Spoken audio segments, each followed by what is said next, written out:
Poursuivons avec le cas aujourd'hui des trois Suisses qui ont décidé de mettre fin à leur catalogue papier. On voit donc un acteur qui était B2C et qui est en train de devenir B2B.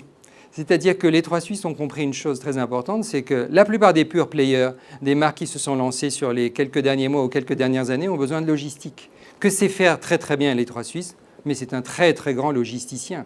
Donc il a vu, et il a créé d'ailleurs une structure dédiée qui s'appelle Dispeo, il a vu qu'il pouvait tout à fait apporter un service utile avec de la valeur ajoutée pour tous ces acteurs du web qui, eux, doivent faire une chose extrêmement importante, c'est nous livrer chez nous, que ce soit nous en tant que personnes individuelles ou bien que ce soit des entreprises. Donc les fameux derniers kilomètres et encore pire, le dernier mètre, ça reste la bataille importante. Donc arriver à recréer sa valeur ajoutée pour des acteurs qui sont des acteurs à distance et arriver chez le client final, ça reste un enjeu important. Au passage, évidemment, il y a eu une fonte des neiges, je dirais, puisque le groupe qui faisait 1,7 milliard passe à 400 millions d'euros de chiffre d'affaires et était 6 000 salariés, passe à 1 000 salariés, avec une séparation au niveau de l'actionnariat. Donc on a un acteur qui prend avec courage un tournant stratégique, comme d'ailleurs de très grandes entreprises l'ont fait par le passé. On peut citer tous les cas qui sont extrêmement connus. Saint-Gobain, c'était des miroirs. Legrand, c'était des assiettes à Limoges. Évidemment, aujourd'hui, quand on voit le leader